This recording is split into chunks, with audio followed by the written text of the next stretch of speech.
भगवान की, सच्चिदानंद भगवान की। तो श्रीमद् भागवत महापुराण में हमारे श्री वेदव्यास जी ने उस सत्य स्वरूप परमात्म तत्व का, पर ब्रह्म तत्व का निरूपण किया है। और उस तत्व को जानने से, उस परमात्म तत्व के ज्ञान से, पर ब्रह्म के ज्ञान से जो इसको जान लेता है, उसके दैहिक, दैविक, भौतिक हर प्रकार के तापों की शांति हो जाती है, हर प्रकार के तापों की निवृत्ति हो जाती है। ऐसा जो अद्भुत धर्म है, परम धर्म, उस परम धर्म का निरूपण श्रीमद् भागवत में किया गया है। हल्का सा तो और बड़ी विशेष बात यह है कि इस शास्त्र को, यानी शास्त्र का प्रयोजन क्या है? इस शास्त्र का प्रयोजन है सर्व दुखों की निवृत्ति और परमानंद की प्राप्ति। समझ गए क्या है? ऐसा कौन व्यक्ति है बताइए? सर्व दुखों की निवृत्ति और परमानंद की प्राप्ति नहीं चाहता, ऐसा कौन व्यक्ति है? हर व्यक्ति चाहता है कि नहीं मेरे सब दुख मिट जाए, मेरे सब दुख मिट जाए और सारे दुख मिट जाए और ऐसा मेरे को सुख मिले, उस सुख का कभी अंत न हो। हर व्यक्ति चाहता है कि नहीं बताइए? कौन नहीं चाहता ये चीज? एक भी हाथ खड़े नहीं होंगे। और कौन चाहता है कि मेरे सारे दुख मिट जाए? ये देखो सारे हाथ खड़े होते जा रहे हैं। बिल्कुल हर, अरे ये तो मानव मात्र का अधिकार है, शर्मा क्यों रहे हो? शर्माने की बात नहीं, बिल्कुल सही बात है। सारे दुख मेरे मिट जाए और ऐसा सुख मिले जिस सुख का कभी अंत न हो, हर व्यक्ति चाहता है। तो ऐसा जो सुख है उसी का नाम है मोक्ष। उसका नाम क्या है? मोक्ष। तो जो इस मोक्ष को चाहता है, मोक्ष पद को चाहता है, वो श्रीमद् भागवत महापुराण का श्रवण करे। समझ गए? बहुत खुशी की बात है, छोटे छोटे बच्चे इस चीज को ग्रहण कर रहे हैं। मेरे को बहुत खुशी है। छोटे छोटे बच्चे सब लोग आगे आ जाओ, बढ़िया आराम से सुनो इसमें। और ये जो श्रीमद् भागवत महापुराण है, इसका प्रारंभ कहाँ हुआ?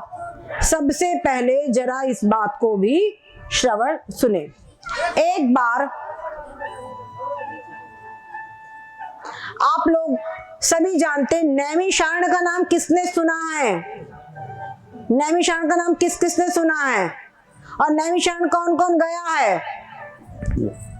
सब लोग गए हैं और हम तो वहीं से आए हैं। तो नैमिषारण्य का उद्गम जरा आपको बता दे, क्योंकि हमारा प्रसंग है। एक बार की बात है, सभी ऋषि मुनि ब्रह्मा जी के पास पहुंचे और कहा कि भीषण कलयुग आ रहा है, आप हमको कोई ऐसा स्थान बताइए जहां पर थोड़े ही समय में और थोड़े ही प्रयत्न से हमको बहुत विशेष सिद्धि की प्राप्ति हो जाए, विशेष कल्याण हमारा हो जाए, सभी का हो जाए। ऐसा कोई स्थान हमको बताइए।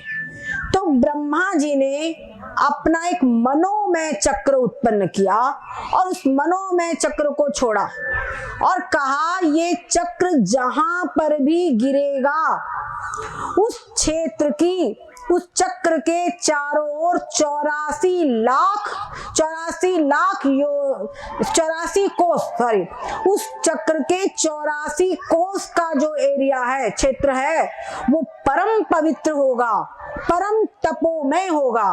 वहां पर कोई भी साधना थोड़े ही समय में बहुत फल देने वाली होगी, थोड़े ही प्रयास में अधिक फल देने वाली होगी।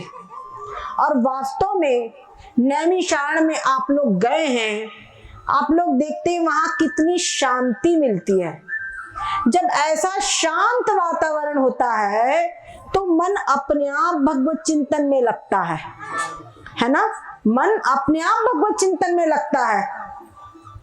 तो ऐसा जो नैमिषारण्य क्षेत्र है वहां पर जाकर के वो जो ब्रह्मा जी का जो मनोमय चक्र है वो जाकर जंगल में गिरा और उसकी जो चक्र थी, उसकी जो नीमी होती है वो वहां पर टूट गई, मतलब शीर्ण हो गई। तो उसको उस स्थान को, क्योंकि नीमी जो है वहां पे विदीर्ण हुई, इसलिए उस स्थान का नाम हो गया नैमिष। स्थान का नाम क्या हुआ? नैमिष। और क्योंकि आसपास सब जंगल था इसलिए अरण्य, तो नैमिषारण्य, इस प्रकार से नैमिषारण्य क्षेत्र हुआ। नैमिषारण्य क्षेत्र में आज भी होली के समय पर, मतलब जो फागुन शुक्ल प्रतिपदा है, फागुन शुक्ल प्रतिपदा से होली तक 15 दिन आज भी देश दूर दूर से लोग आते हैं और 84 कोस की एरिया का वहां पर परिक्रमा करते हैं। और इस 84 कोस के क्षेत्र में एक बड़ी विशेषता ये भी है कि यहीं पर हमारे श्री दधीची ऋषि की बलिदान भूमि भी है। चक्र तीर्थ तो है, जो वहां पर चक्र गिरा वहां पे चक्र तीर्थ विद्यमान है, समझ गए ना। जो नीमी उसकी शीर्ण हुई वहां पे चक्र तीर्थ विद्यमान है। और वो चक्र ने भेदता भेदता वो सीधे पाताल तक चला गया, वहां जल निकल हो गया और सब पूरी भूमि जलमग्न होने लगी। तब वो जल को कैसे रोके?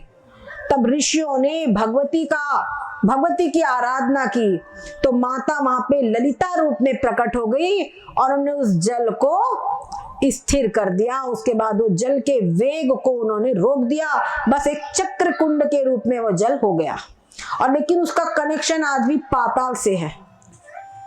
तो ऐसा जो नैमिषारण्य तीर्थ है वहां की भूमि परम पुण्यमय क्षेत्र है। ये वहां पर यहाँ लिखा है, एक बार भगवान विष्णु देवताओं के परम पुण्यमय क्षेत्र, ये परम पुण्यमय क्षेत्र है नैमिषारण्य में। शौनक आदि ऋषि उन्होंने 1000 वर्ष तक हम करने होने वाले एक यज्ञ का, एक सत्र का अनुष्ठान प्रारंभ किया।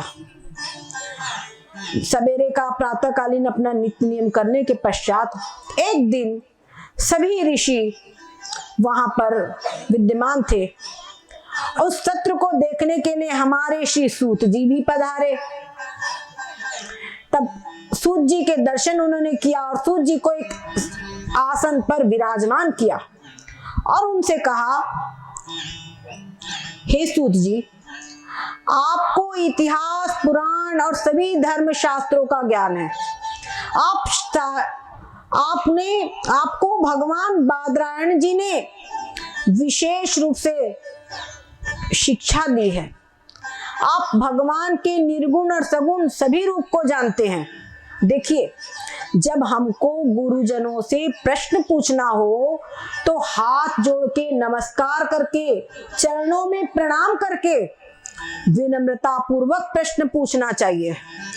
ऐसा ही ये ऋषिगण कर रहे हैं और उनसे कह रहे हैं, आपने सभी शास्त्रों और गुरुजनों के उपदेश को सुन करके जो कुछ भी आपने सहज साधन निश्चय किया है, क्योंकि आप सब कुछ जानते हैं, तो जीवों के कल्याण के लिए जो सहज साधन है, सुगम साधन है, सरल साधन है, वो आप हम लोगों को बताइए। क्योंकि इस समय पर कलयुग में आलस्य प्रमाद बढ़ रहा है। लोग अधिक ज्यादा श्रम दम आदि नहीं कर सकते हैं, तो उनके कल्याण के लिए कोई सीधा सरल उपाय आप बताइए। दूसरी चीज कहते हैं,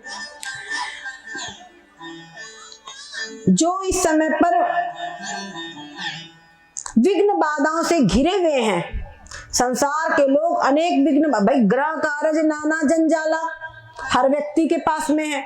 अब ऐसी स्थिति में, और साथ में शास्त्र भी बहुत है, एक नहीं है, सामान्य व्यक्ति के लिए आज एक शास्त्र पढ़ना भी मुश्किल हो रहा है, एक रामचरितमानस भी पढ़ना मुश्किल हो रहा है। मोबाइल में तो देख लेंगे पर पढ़ना मुश्किल हो रहा है। गलत तो नहीं कह रहे हैं। तो ऐसी स्थिति में उन्होंने कहा कि कौन सा ऐसा साधन है जिससे कि सबका कल्याण होवे। आप सभी ग्रंथों का जो सार भाग है वो हमको बताइए। समझ गए? जो मधुमक्खियां होती है वो पुष्पों का सार ग्रहण कर लेती है और उससे मधु शहद बनाती है। वो शहद में हर पुष्प का गुण होता है और वो बड़ा ही पौष्टिक, सुस्वादु और सुगंधित भी होता है। शहद की खुशबू भी अलग ही आती है। तो कह रहे हैं कि ऐसे जो संपूर्ण संसार कलयुग के जो जीव हैं ये आलसी प्रमादी हो रहे हैं, इनका कल्याण कैसे हो, इनके अंतःकरण की शुद्धि कैसे हो, इसके लिए आप हमको इन्हीं सब वेदों शास्त्रों का सार बताइए जिससे समस्त जीवों का कल्याण होवे। उसके बाद में कहते हैं जो भगवान श्री कृष्ण चंद्र जी है ने, उन्होंने वसुदेव और देवकी जी का अवतार जन्म लिया। तो आखिर उन्होंने किस इच्छा से अवतार ग्रहण किया? और आप हमको बताइए कि भगवान ने अवतार ग्रहण कर करके कौन कौन सी लीलाएं की? भगवान ने अवतार ग्रहण करके कौन कौन सी लीलाएं की? और भगवान श्री कृष्ण की चेष्टाएं, बलराम जी की समस्त लीलाएं आप हमको बताइए। बड़ा ही हमारा सौभाग्य होगा जो आप इन कथाओं का वर्णन करेंगे। और साथ ही में आप हमको ये भी बताइए कि समुद्र से पार जाने वालों को अगर कर्णधार मिल जाए तो उसको पार जाने की इच्छा रखने वाले हम लोगों को जो ब्रह्मा जी ने आपसे मिलाया है, उनसे हम प्रश्न फिर एक पूछते हैं कि भगवान श्री योगेश्वर श्री कृष्ण जी ने जब वो अपने लोक को सिधार गए, जब वो अपने स्वधाम को चले गए, तब धर्म किसकी शरण में गया? तब धर्म ने किसकी शरण ली? धर्मा कं शरणं गतः। धर्म ने किसकी शरण ली? हमारे सूत जी बड़े ही प्रसन्न हुए इन प्रश्नों को सुन करके, क्योंकि इन प्रश्नों के उत्तर देने में भगवान का चिंतन होगा, भगवान की लीला कथाओं का वर्णन होगा। तो क्या होगा? हमारे द्वारा हमारी वाणी पवित्र होगी, हमारा रोम रोम पवित्र होगा।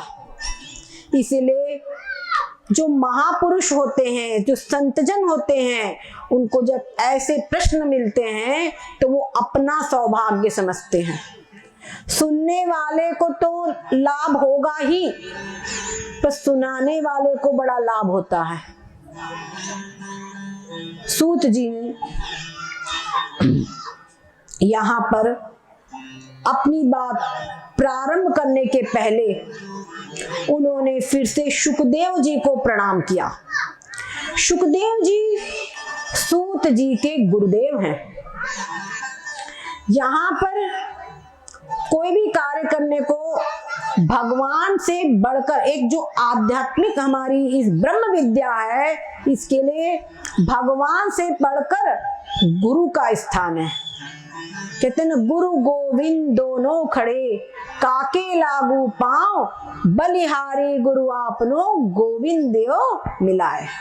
और एक हमारी सहजो बाई है, उसने भी बड़ा अच्छा लिखा है। उन्होंने तो लिख दिया गुरु न तजऊ हरि को तज डारू।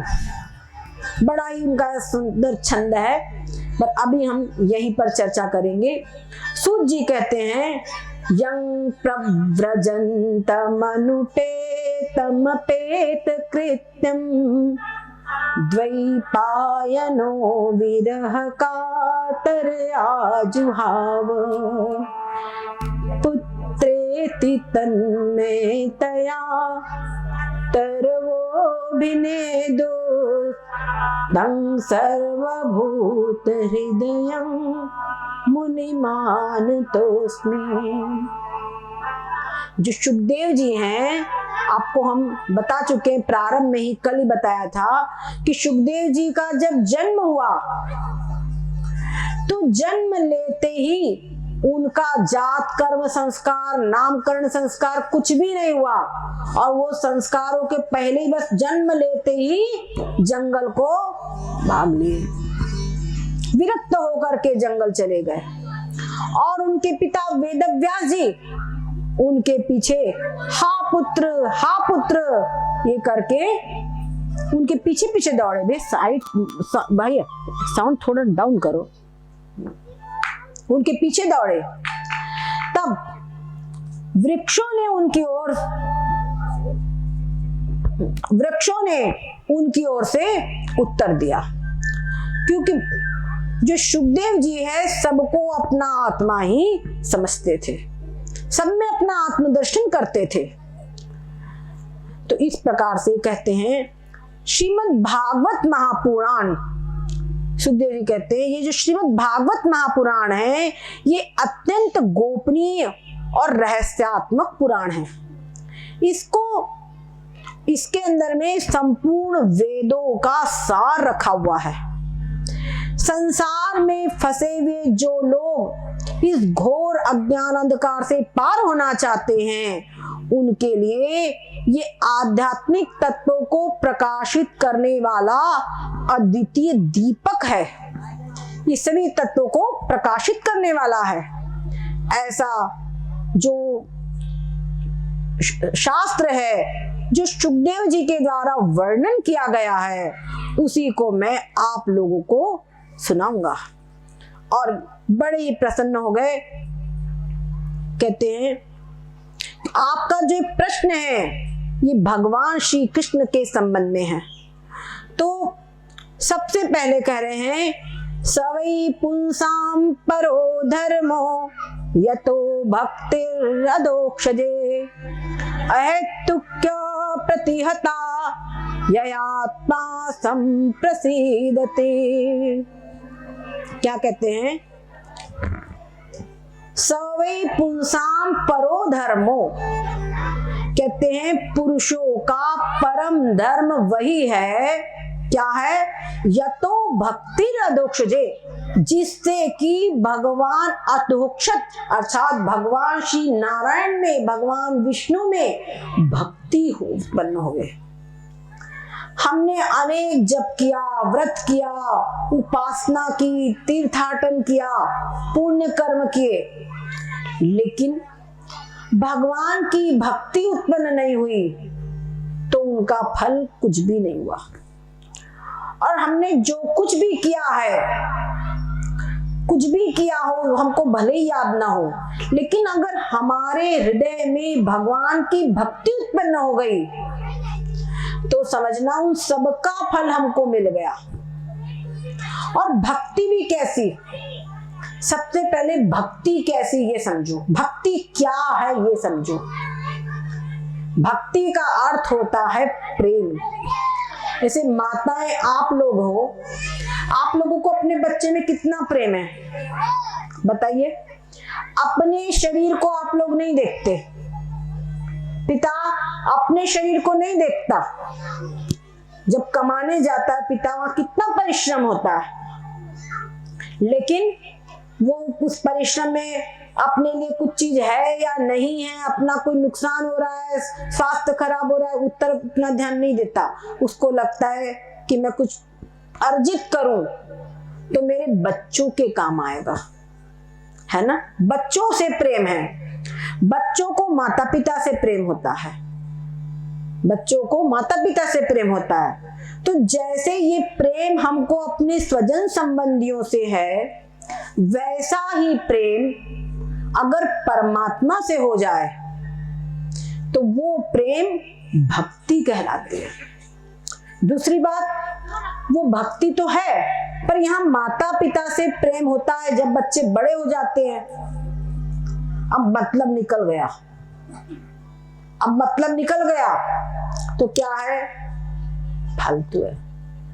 और इसी सोच की देन है हमारे यहाँ पर वृद्धाश्रम, है ना। संसार में कोई भी प्रेम होता है जब तक मतलब है तब तक है, पर अगर आप लोग जरा ध्यान दे तो परमात्मा से भी लोग प्रायः जो प्रेम कर रहे हैं वो कुछ इसी प्रकार का हो रहा है। परमात्मा से चाहते हैं हमारा बच्चा बड़ा हो जाए, हमारा बच्चा अच्छा हो जाए, हमारा बच्चा हो जाए, हमारी धन संपत्ति हो जाए, ये हो जाए, वो हो जाए, मकान बन जाए, दुकान चल जाए, लेकिन परमात्मा को नहीं चाहते, परमात्मा को नहीं चाहते। तो ये परमात्मा के प्रति प्रेम है, लेकिन ये जो प्रेम है ये सकाम प्रेम है, ये सकाम प्रेम है। यहां पर हमारे सूत जी कह रहे हैं अहेतुक के अप्रतिहता भक्ति होवे भगवान में। कैसी भक्ति? अहेतुकी और अप्रतिहता, दो शब्द याद कर लो, अहेतुकी और अप्रतिहता भक्ति होनी चाहिए। अहेतुकी भक्ति क्या? जैसे हमने बोले ना मेरे बच्चा वो ठीक हो जाए, ये ठीक हो जाए, वो ठीक हो, ये सब कुछ नहीं, किसी भी हेतु से नहीं, किसी भी कामना से नहीं, कोई कामना ना होवे मन में, समझ गए, कोई कामना ना होवे, निष्काम भाव से प्रेम होवे। जैसे कि आगे आप लोग श्रवण करेंगे हमारे प्रहलाद जी पूर्ण रूपे निष्काम थे, हर प्रकार से केवल भगवान का दर्शन ही हर जगह करते थे। उन्होंने जब भगवान नरसिंह रूप में प्रकट हुए, कल आप श्रवण करेंगे, तो भगवान ने कहा कि मेरे बालक तू मेरे से वर मांग ले। तो उन्होंने कहा भगवान, जो भगवान से कुछ आपने मेरे अंदर में निश्चित रूप से कोई कामना देखी है, और जो इस प्रकार से भगवान की पूजा आदि कुछ कामना के लिए ही सेवा करता है, वो भक्त भक्त नहीं है, वो सेवक सेवक नहीं है। सवै वणिक न सभृत्य सवै वणिक, वो सेवक नहीं है, वो तो बनिया है। सामान लो पैसा दो, तो वैसे भगवान से प्रेम करो और ये ले लो, वो ले लो, वो ले लो, ऐसा है। तो वो अहेतुकी भक्ति नहीं है। अच्छा, जो अहेतुकी भक्ति नहीं होती है, तो वहां भगवान की जो भक्ति की जाती है वो किसी हेतु से की जाती है कि हमारे को भगवान की पूजा पाठ करेंगे, भक्ति करेंगे तो ये चीज मिल जाएगी। तो अगर वो चीज नहीं मिली वो चीज, तो भगवान को गाली देने लगेंगे, अरे काहे के भगवान इतनी इनकी पूजा की है, इतना ऐसा नहीं हुआ, होता है कि नहीं। तो जो ऐसी भक्ति है ये भगवान की क्या है? अप्रतिहता भक्ति नहीं है। तो भगवान की भक्ति होवे love for the sake of love, क्या समझे? प्रेम के लिए प्रेम हो, उनसे कुछ चाहना ना होवे। और जब ऐसी भक्ति, भगवान से प्रेम है, गोपियों का प्रेम देखिए, गोपियों को भगवान ने कहा कि मैं आऊंगा, लेकिन वो नहीं आए, चले गए, फंस गए कामों में। तो गोपियों ने क्या कहा? नीके रहे उन्हीं के रहे, हमारे श्री कृष्ण नीके रहे उन्हीं के रहे, कोई बात नहीं, हमारे पास नहीं मिले, लेकिन वो सुखी रहे, लेकिन वो सुखी रहे, वो समृद्ध रहे, वो हमेशा शांति से रहे। एक बार भगवान श्री कृष्ण के सिर में बड़ा दर्द हुआ, तो वैद्यों ने खूब इलाज किया द्वारका के, कोई लाभ नहीं हुआ। तो भगवान श्री कृष्ण उसी समय पर आए। नारद जी बोले भगवान तो सिर में दर्द हो रहा है। बोले अच्छा, भगवान के सिर में दर्द? नारद जी मुस्कुराए, बोले क्या लीला है प्रभु? तो बोले क्या बताऊं नारद जी, सब वैद्य मेरा इलाज करके थक गए हैं, पर कोई इलाज जो दवाई है वो कोई नहीं देता है। बोले प्रभु दवाई क्या बताइए तो, औषधि क्या बताइए तो बोले अगर मेरा कोई भक्त मेरे को अपना चरणामृत अगर दे दे, मेरा कोई भक्त यदि मेरे को अपना चरणामृत दे दे, तो चरणामृत पी करके मेरा सिर दर्द दूर हो जाएगा।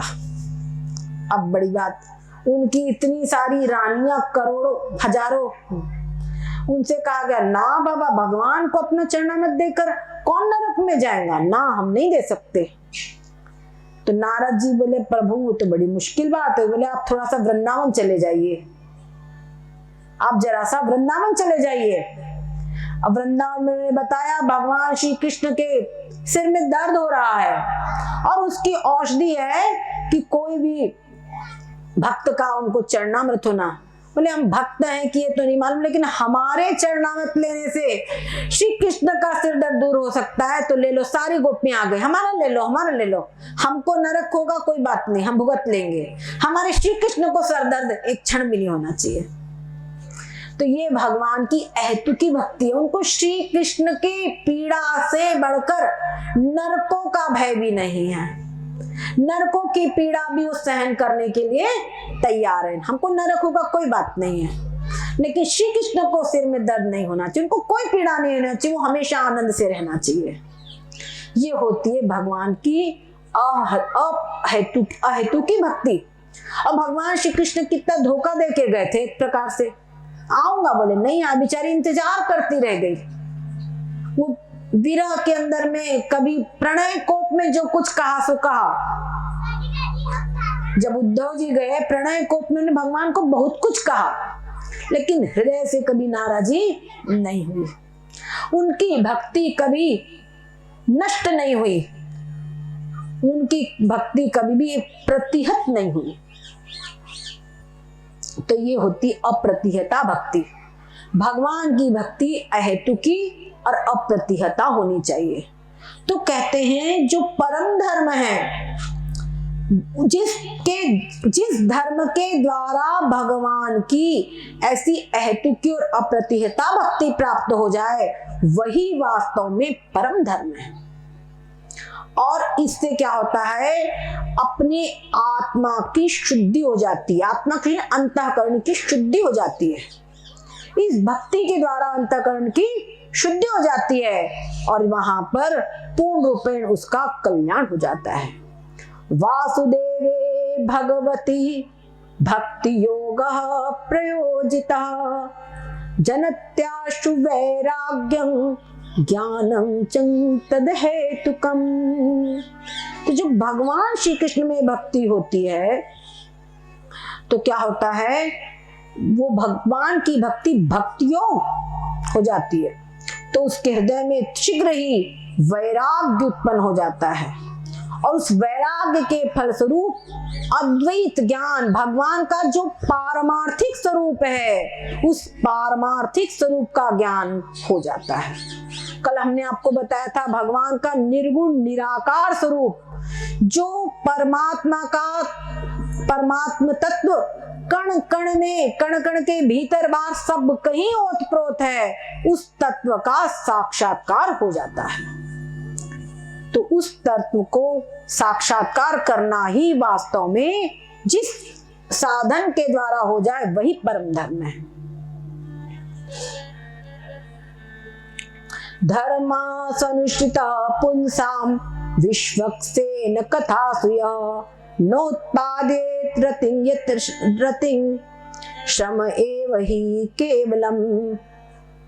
कहते हैं तुमने जितने भी जप तप तीर्थ सब कुछ किया, लेकिन उनसे भगवान में भक्ति उत्पन्न नहीं हुई, तो सब कुछ व्यर्थ है, सब कुछ व्यर्थ है। वो केवल मात्र तुम्हारा श्रम मात्र है। इसीलिए हर प्रकार से अपने वर्ण आश्रम के अनुसार जो कुछ भी धर्म का अनुष्ठान करे, उसकी पूर्ण रूपेण सिद्धि इसी में है कि भगवान की भक्ति उत्पन्न हुए। तो पूर्ण रूपेण भगवान में अपने मन को लगा दे, उन्हीं का श्रवण, नित्य निरंतर उन्हीं का श्रवण कीर्तन ध्यान आराधन व्यक्ति को करना चाहिए। यही वास्तव में परम कल्याण का उपाय है। और श्रीमद् भागवत और भगवान के भक्तों का जो निरंतर सेवन किया जाता है, उससे अशुभ वासनाएं, जो अशुभ कामनाएं होती है, वो नष्ट हो जाती है और भगवान श्री कृष्ण उनमें भक्तिर भवती नैष्ठिकी, स्थायी भक्ति प्राप्त हो जाती है, उनमें स्थायी भक्ति हो जाती है, फिर वो भक्ति नष्ट नहीं होती। तो ऐसा ये उपाय है श्रीमद् भागवत। कहते हैं भिद्यते हृदय ग्रंथि छिद्यन्ते सर्व संशय। उस पर ब्रह्म को देख करके हृदय की समस्त गांठों का नाश हो जाता है, सभी ग्रंथियां खुल जाती है, सभी ग्रंथियों का छेदन हो जाता है और सारे संशय मिट जाते हैं, सारे संशय नष्ट हो जाते हैं। ऐसा कब होता है? जब उस परमात्म तत्व का क्षीयन्ते चास्त्र कर्माणि एवात्मनि ईश्वरी, उनके समस्त कर्म नष्ट हो जाते हैं। जो समस्त कर्म है उसी के कारण फिर से जन्म मृत्यु का फेरा है। अब सब कर्म नष्ट हो गए तो फिर जन्म मृत्यु का फेरा भी नहीं रह जाता। आगे कहते हैं इसीलिए हर प्रकार से एकाग्र चित्त से वासुदेव भगवान में मन लगावे। और वेदों का तात्पर्य भी वासुदेव में ही है, यज्ञों का तात्पर्य, यज्ञों का जो फल है वो भगवान वासुदेव में ही, जो संपस्त योग है उसका फल भी, उनका भी तात्पर्य वासुदेव में है, और समस्त क्रियाएं, समस्त कर्म, उनका भी तात्पर्य भगवान वासुदेव में ही है। अब इसके पश्चात में हमारे शौनक आदि ऋषियों ने उनसे कहा कि भगवान के अवतारों को उन्होंने पूछा था, तो भगवान के अवतारों की कथा यहाँ पर बता रहे हैं कि भगवान ने अलग अलग सर्ग में अलग अलग अवतार ग्रहण किए हैं। उन्होंने पहली बार कौमार सर्ग में सनक सनंदन, आप लोग सनकादि ऋषियों को जानते हैं, उनके रूप में अवतार लिया। दूसरी बार उन्होंने वाराह रूप धारण करके पृथ्वी को रसातल से निकाला, और तीसरी बार देवर्षि नारद जी के रूप में उन्होंने अवतार लिया। और आप देख रहे देवर्षि नारद जी का तो स्वभाव ही है सब भक्तों को भगवत दर्शन कराने का। नारद पांचरात्र के रूप में उन्होंने सारस्वत तंत्र भी लिखा। इसी प्रकार से उन्होंने अनेक अवतार सब ग्रहण किए अलग अलग सर्गों में, और इस ग्रंथ में हम विशेष रूप से उन सब का श्रवण करेंगे। कहते हैं ये जो श्रीमद् भागवत है, इदं भागवतं नाम पुराणं ब्रह्म संहितं उत्तम श्लोक चरितं चकार भगवान ऋषि। ये जो श्रीमद् भागवत है ये वेदों के समान भगवत चरित्र से परिपूर्ण है, ऐसा ये महान पुराण है। और इस ग्रंथ को सबसे पहले श्री वेदव्यास जी ने इसकी रचना करके अपने महान आत्मपरायण ब्रह्मनिष्ठ पुत्र सुखदेव जी को इसका श्रवण कराया, सुखदेव जी को इसका अध्ययन कराया, और इसमें सारे वेद इतिहासों का जो सार है वो इसमें संग्रह किया गया है। और वही सुखदेव जी ने राजा परीक्षित जी को सुनाया। और जिस सभा में सुखदेव जी परीक्षित जी को सुना रहे थे, उसी कथा में मैं भी बैठा हुआ था।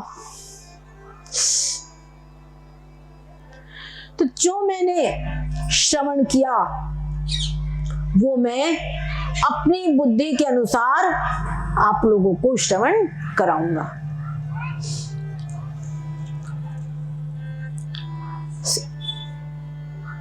एक बार की बात है, हमारे वेदव्यास जी ने ये सरस्वती नदी के तट पर बैठे हुए थे। पहले बात तो थी कि श्रीमद् भागवत की उत्पत्ति कैसे हुई, उनको कहाँ से प्रेरणा मिली, वेदव्यास जी को कहाँ से प्रेरणा मिली इस श्रीमद् भागवत की रचना करने की। तो बता रहे हैं कि एक बार श्री कृष्ण द्वैपायन जी परमहंसों की सरस्वती नदी के तट पर ये बैठे हुए थे। इनके मन में एक असंतोष जैसी भावना इनमें उत्पन्न हुई। इनने विचार किया कि मैंने इतना कुछ किया हो, लेकिन उसके बावजूद भी मेरे को पूर्ण रूपेण शांति नहीं हो रही है। इन्होंने संपूर्ण वेदों का विभाग कर दिया, पुराणों की रचना कर दी, समझ रहे हैं, पुराणों की रचना कर ली। उसके बाद में श्री महाभारत की रचना की, महाभारत जो इतिहास ग्रंथ है उसकी रचना की। और एक बात मैं और कह देना चाह रही हूं, कई लोग ऐसा कहते हैं कि महाभारत को घर में नहीं रखना चाहिए, महाभारत को नहीं पढ़ना चाहिए।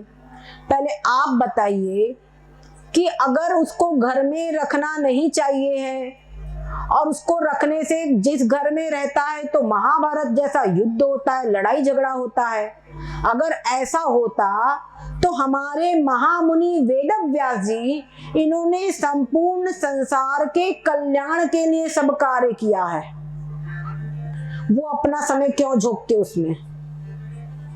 समझ रहे? वो क्यों वेदव्यास जी इस महापुराण, इस इतिहास ग्रंथ की रचना करते? महाभारत की रचना करना उनका उद्देश्य था कि जिनका वेदों में अधिकार नहीं है, ऐसे लोग भी महाभारत को पढ़ करके, समझ करके मुझे जीवन में क्या करना चाहिए, क्या नहीं करना चाहिए, हर व्यक्ति अपने कर्तव्य कर्म को समझ सके, इसीलिए उन्होंने महाभारत की रचना की। और हम बोलेंगे इसको घर में नहीं रखना, इसको पढ़ना नहीं, तो बताओ कैसे जानेंगे क्या धर्म है? इसीलिए सच पूछा जाए तो इनको जरूर पढ़ना चाहिए, जरूर समझना चाहिए, और हमको सावधान होना चाहिए कि महाभारत का युद्ध के क्या कारण थे, वो हम अपने घर में, अपने आसपास उनको उत्पन्न नहीं होने देंगे। कहीं हम तो महाभारत के कारण नहीं बन रहे हैं, इसकी विचार करने की क्षमता हमारे में आएगी। कब आएगी? जब हम महाभारत को पढ़ेंगे। समझ गए? इन सभी वेद शास्त्रों को अवश्य ही पढ़ना चाहिए, समझना चाहिए, अपने घर में रखना चाहिए। आगे श्री वेदव्यास जी ने विचार वो इस प्रकार से कर रहे थे, अपने आप को अकृतार्थ अनुभव कर रहे थे। उस समय पर जब उन्होंने ऐसा किया और वो अपने घर पर, अपने स्थान पर जो उनका आश्रम था, वहां पर वे वापस आ गए। उस समय पर जब वे वापस आ गए अपने स्थान पर, वहां पर उसी समय पर हमारे श्री देवर्षि नारद जी प्रकट हो गए। हमारे देवर्षि नारद जी, उनके अंदर में अकृतार्थ की भावना हुई और वो देवर्षि नारद जी प्रकट हो गए। उन्होंने उनको देखा, बस देवर्षि नारद जी आए हैं तो उन्होंने उनका स्वागत सत्कार किया, उनका पूजन किया। वेदव्यास जी ने नारद जी का पूजन किया और उसके बाद में नारद जी ने उनसे प्रश्न किया, जो भगवत भक्त ऋषि होते हैं ये भी सब अंतर्यामी होते हैं। बोले व्यास जी क्या बात है, आप शरीर और मन से पूर्ण रूपेण संतुष्ट तो है ना? कोई आपके चेहरा जो है कुछ अकृतार्थ पुरुष जैसा लग रहा है, आपके मन में कुछ असंतोष जैसा झलक रहा है, इसका क्या कारण है? तो व्यास जी ने कहा, आपने जो कह रहे हैं बिल्कुल आप सत्य कह रहे हैं, और मेरा बड़ा ही सौभाग्य है कि इस समय पर आप यहाँ पर आकर उपस्थित हो गए हैं। वो कह रहे हैं कि देवर्षि आपका ज्ञान अगाध है और आप ब्रह्मा जी के मानस पुत्र हैं, तो मेरी इस असमंजसता को आप ही मिटा सकते हैं। उन्होंने सारी अपने मन की बात उनसे वर्णन कर दी और कहा क्या कारण है, इतना सब करने के बाद भी मेरे मन में संतोष नहीं हो रहा है, मैं अपने आप को कृतकृत्य अनुभव नहीं कर रहा हूं, इसका क्या कारण है? तो इसमें नारद जी कहते हैं, व्यास जी आपने अनेकों ग्रंथ का रचना की, सब कुछ है, लेकिन आपने भगवान के निर्मल यश का ज्ञान ग्रहण नहीं किया है।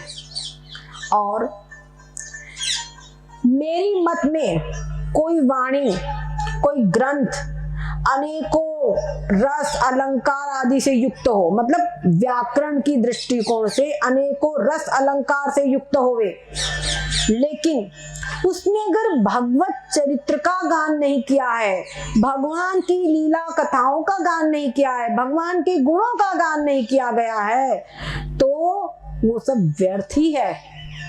देखिए, जो मान सरोवर के जो हंस होते हैं वो काक तीर्थों पे नहीं जाया करते। काक तीर्थ है ना, कौवों का तीर्थ। कौवा कहाँ बैठता है? कौवा कहाँ बैठता है? गंदगी पे, है ना।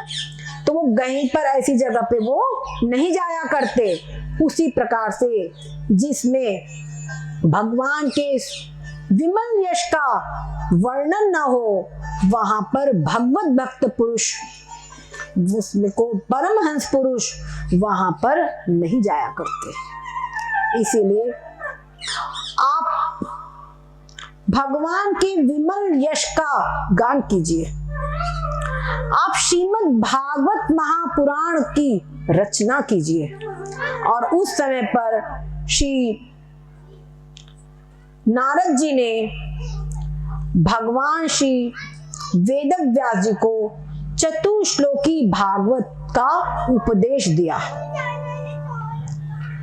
और उस समय पर उन्होंने पहले यह भी बताया कि नारद जी, मैं पहले अपने पूर्व जन्म में एक दासी का पुत्र था। अहम पुरातीत भवे भवं मुने दास्यास्तु कस्याश्चन वेदवादिनां निरूपितो बालक एव योगिनां शुश्रूषणे प्रावृत्ति निर्विवक्षतां। मैं अपने पिछले जन्म में एक दासी का पुत्र था और मेरी माँ वेदवादी जो ब्राह्मण थे, संत थे, उनके यहाँ पर कार्य करती थी। उनके पार्षदों की सफाई, उनके घर में साफ सफाई का कार्य किया करती थी। और मैं भी बालक था, लेकिन मैं चपलता नहीं करता था। मैं उनकी बात को बड़े शांति से सुनता था। और छोटे बच्चे होते हैं तो उनको छोटे छोटे काम बता दिए जाते हैं, तो मैं इसको जो भी काम बताते, वो कार्यों को मैं बड़े प्रेम से सावधानी पूर्वक करता था। जैसे आप क्या सब बच्चे बड़े सावधानी से करते हैं। कोई काम बता दो, बच्चे बिल्कुल हाजिर है, एक काम के लिए 4 हाजिर हो जाएंगे। उसी प्रकार से नारद जी कहते हैं, मैं चपलता नहीं करता था। तो वो संत वहां पर वर्षा ऋतु में जो चौमासा होता है, उस समय पर आए हुए थे। जब चौमासा पूरा हुआ, चातुर्मास पूरा हुआ, उस समय पर संत लोग जाने लगे। मुझे उन संतों के जाने से बड़ी पीड़ा होने लगी। मेरे को उनसे बड़ा प्रेम हो गया था, तो मैं उदास हो गया। मेरी उदासी को, मेरे प्रेम को, मेरे भाव को देखकर उन संतों ने मेरे को परमात्मा के अद्वैत स्वरूप का किस प्रकार से ध्यान करना चाहिए, वो भगवान का परम ध्यान का मेरे को उपदेश कर दिया। और मैं उसको सीख भी गया, उसको करना मैं सीख भी गया। उसके बाद वो संत वहां से सब चले गए और मैं उनके बताए अनुसार ध्यान करता और उसी के अंदर में मेरा मन लगा रहता था। मैं सोचता मैं कहीं चला जाऊं जंगल के अंदर में और वहां मैं पूर्ण रूपेण परमात्मा की भक्ति करूं, परंतु मेरी माता वो अकेली थी बेचारी, उसका मेरे सिवा कोई नहीं था। इसीलिए मैं जा नहीं सकता था। एक दिन मेरी माता गाय दुहने के लिए गई थी। उसी समय पर एक सर्प ने माता को काट लिया और उनका शरीर शांत हो गया। तो इस प्रकार से परमात्मा ने अपनी प्राप्ति का एक जो विघ्न था उसको भी दूर कर दिया। इसके पश्चात मैं चला गया जंगल में और पूर्ण रूपेण बस भगवान की भक्ति में, उस ध्यान में लीन हो गया। मेरे अंदर में उत्कट अभिलाषा थी परमात्मा के दर्शन की। तो परमात्मा ने अपनी एक झलक मेरे हृदय के अंदर में प्रकट की और मैंने आंख खोल दिया हड़बड़ा के, तो वहां पे कुछ नहीं। लेकिन फिर से मैंने वैसे ध्यान लगाने का प्रयास किया। तब आकाशवाणी हुई कि अब इसके आगे तुमको अगले जन्म में प्राप्ति होगी। इसके बाद में प्रलय का जब अंत आया तो मैं ब्रह्मा जी के श्वास के द्वारा उनके अंदर में प्रविष्ट हो गया और अगले सर्ग में ब्रह्मा जी के मानस पुत्र के रूप में मेरी उत्पत्ति हुई। इस प्रकार से कितने संतों का सानिध्य प्राप्त करके मेरे को आज एक दासी पुत्र से मैं देवर्षि हो गया। तो वास्तव में हम नहीं कह सकते संतों के सानिध्य से किसको कब क्या प्राप्त हो जाए। इसीलिए हमको कितने भी काम हो, अगर हमको सत्संग मिल रहा है तो सत्संग का अवसर नहीं छोड़ना चाहिए, सत्संग का अवसर नहीं छोड़ना चाहिए। इस प्रकार नारद जी ने अपने पूर्व जन्म की बात बताई और उनको उपदेश दिया चतुश्लोकी भागवत का और कहा कि आप इस श्रीमद् भागवत का वर्णन कीजिए, भगवान श्री कृष्ण के चरित्रों का वर्णन कीजिए। नारद जी की बात सुन करके बस वेद व्यास जी तुरंत उनको प्रणाम किया। नारद जी अपने स्थान को लौट गए। अब उसके बाद में फिर शौनक जी ने पूछा सूत जी से कि आप हमको ये बताइए कि व्यास जी का आश्रम, उनका अपना जो आश्रम है वो कैसा है, उन्होंने कहां पर इस ग्रंथ की रचना की, श्रीमद् भागवत की रचना की, इस विषय में हमको आप सब बात बताइए। तब सूत जी ने बताया कि शम्याप्रस्थ नाम का उनका आश्रम सरस्वती जी के पश्चिम तट पर स्थित था। वहां पर ऋषि लयन यज्ञ चलते ही रहते थे। वहां पर आश्रम में बैठकर उन्होंने आचमन किया और अपने मन को अपने भीतर में, अपने आत्मा में समाहित किया और उस समाधि स्थिति में उन्होंने भगवान की माया को दर्शन किया। तो ये जो श्रीमद् भागवत है, ये वेद व्यास जी ने समाधि भाषा में जो कुछ दर्शन किया है, और जब उन्होंने दर्शन किया तो उनको एक सर्ग की नहीं अनेकों सर्ग की घटनाएं उनको दिखाई पड़ी। एक सर्ग मतलब जैसे इस समय पर एक कलियुगे कली प्रथम सर्ग ये चल रहा है ना, एक सर्ग, ऐसे अनेकों सर्ग हुए हैं। उन सर्गों की उनको उनका दर्शन हुआ और उन्होंने सबका वर्णन किया, सबका उन्होंने वर्णन किया। तो जो श्रीमद् भागवत है उसका उन्होंने रचना की और अपने जो निवृत्ति परायण पुत्र है शुकदेव जी, उसको इसको पढ़ाया। शुकदेव जी अब यहाँ पर जब उन्होंने बताया तो शौनक जी ने कहा शुकदेव जी तो अत्यंत निवृत्ति परायण है और फिर उनको किसी चीज की अपेक्षा भी नहीं है, वो तो जन्म लेते ही चले गए थे, अभी आपने बताया है।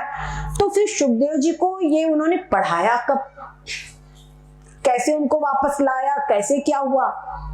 उन्होंने कहा कि बात यह है कि जो भगवान के गुण हैं वो ही कुछ ऐसे हैं जैसे चुंबक लोहे को अपनी ओर आकर्षित कर लेता है, वैसे भगवान के गुण साधकों को, उनके प्रेमियों को आकर्षित कर लेते, जो परमहंस है उनको आकर्षित कर लेते हैं। वेदव्यास जी ने बड़ी युक्ति की। उन्होंने क्या युक्ति की? अपने कुछ शिष्यों को भगवान श्री कृष्ण के स्वरूप का जिनमें वर्णन था, ऐसे श्लोक उनको बड़े सुंदर स्वर में गान करना सिखा दिया। उनके जो शिष्य लोग थे वो जंगल में जाते लकड़ियां आदि लाने के लिए। मालूम था सुखदेव जी किसी जंगल में है, पर कहाँ है और कैसे ढूंढे। तो उनके शिष्य लोग उस भगवान के जिसमें उनका सौंदर्य का वर्णन था उन श्लोकों का गान करते बड़े मधुर भाषा में। सुखदेव जी समाधि लगाए बैठे थे, लेकिन जब ये श्लोक उनके कानों में पड़े तो भगवान उनके हृदय में प्रकट हो गए, क्योंकि तो पूर्ण पे निर्मल हृदय के थे। अब सुखदेव जी कहां से ये भगवान का सौंदर्य कहाँ है, बस उनके पीछे पीछे चले आए और वेदव्यास जी के पास में कहाँ है वो लिखा हुआ है, ये हमको पूरा पढ़ना है। समझ गए? ये कहाँ ऐसा वर्णन है भगवान के सौंदर्य का, कहाँ पर ये स्वरूप है, इसका हमको पूर्ण रूप में अध्ययन करना है। बस वो खुद खींचे चले आए। फिर वेदव्यास जी ने सुखदेव जी को श्रीमद् भागवत का अध्ययन कराया और कह रहे हैं कि जिस समय पर अब ये जो घटना हो रही है, इस ग्रंथ को पढ़ने से जो भगवान के गुण हैं वो सब कुछ अपने हृदय में प्रकट हो जाते हैं। इसका अध्ययन करने से, इसका श्रवण करने से, इसका कीर्तन करने से भगवान के समस्त गुण उस व्यक्ति के मन में प्रकट हो जाते हैं। बात उस समय की है। अब कह रहे हैं हम आपको राजा, ये जो भागवत की घटना जो शुरू हुई है उसका हम वर्णन बता रहे हैं। तो उसको हम उस जगह चलिए जिस समय पर महाभारत का युद्ध समाप्त हो चुका था और भीमसेन ने अपनी गदा से दुर्योधन की जंघा तोड़ दी थी और वो अंतिम क्षण अपने मृत्यु के गिन रहा था। उस समय पर अश्वत्थामा ने दुर्योधन का प्रिय करने की इच्छा से सोचा कि दुर्योधन मेरे से खुश हो जाए। उसने पांडवों के 5 पुत्रों का सोते हुए अवस्था में उनका वध कर दिया और उनके बच्चों के सिर लेकर आया और दुर्योधन के सामने प्रस्तुत कर दिया। दुर्योधन ने जान ऐसे पिचकर, तूने हमारे वंश का नाश कर दिया। बड़ा दुखी हुआ वो भी। मैं पांडवों से मेरी शत्रुता थी, इन बच्चों से शत्रुता नहीं थी। पांडवों का सिर एक भी नहीं है ये। लेकिन वो अश्वत्थामा इतना दुष्ट था कि उसकी दुष्टता आगे आप लोगों को मालूम चलेगी। तब जब उसने बच्चों का वध कर दिया तो द्रौपदी बहुत दुखी हुई। स्वाभाविक है, एक माँ के 5 बच्चे सोते अवस्था में वीर बच्चों को कोई इस प्रकार वध कर दे तो सुनने वाले को कष्ट होता है। और सब बच्चे वीर थे, आपने अभिमन्यु की वीरता तो सुनी ही है, और 5 पांडव के अंश थे। द्रौपदी बहुत व्याकुल हुई। तब भीमसेन उनको बहुत समझाया और अर्जुन ने उनको सांत्वना दी, कल्याणी तुम चिंता ना करो, जिसने इसका वध किया है मैं उसको अभी पकड़ करके लाऊंगा और उसके शव पर पैर रख करके तुम अंतिम स्नान करोगी, अंत्येष्टि के बाद का स्नान करोगी। बस भगवान श्री कृष्ण के साथ में वो चल दिए। भगवान ने कहा किसका काम है, पता चल गया कि बच्चों की हत्या अश्वत्थामा ने की है। बस भगवान श्री कृष्ण और अर्जुन पहुंच गए वहां, अश्वत्थामा को पकड़ लिया। अश्वत्थामा का भी मन बड़ा उद्विग्न हो गया था। जितना तेजी से भाग सका उतना भागा, लेकिन जहां भगवान श्री कृष्ण पीछा करने वाले हो कुछ कर पाएगा। आखिरकार बस उसको पकड़ने की स्थिति आ गई। तब उसने देखा कि मेरे घोड़े थक गए हैं और मैं अकेला हूं, अब मेरे को कोई उपाय है नहीं छूटने का। तो उसने ब्रह्मास्त्र चला दिया। यद्यपि उसको ब्रह्मास्त्र लौटाना नहीं आता था और ये नियम है कि जिसको ब्रह्मास्त्र लौटाना नहीं आता उसको ब्रह्मास्त्र चलाने का भी अधिकार नहीं है, परंतु उसने फिर भी चला दिया। ये महान अपराध था। और ऐसे अस्त्रों को स्वयं के लिए नहीं, संपूर्ण प्रजा पर कोई आंच आए तब चलाया जाता है। तब भगवान श्री कृष्ण वहां पर वो उसका तेज अत्यंत फैल गया सारे इसमें। तो भगवान श्री कृष्ण बस अर्जुन बोले क्या करूं प्रभु, अब तो मेरे प्राणों पर आ बनी है।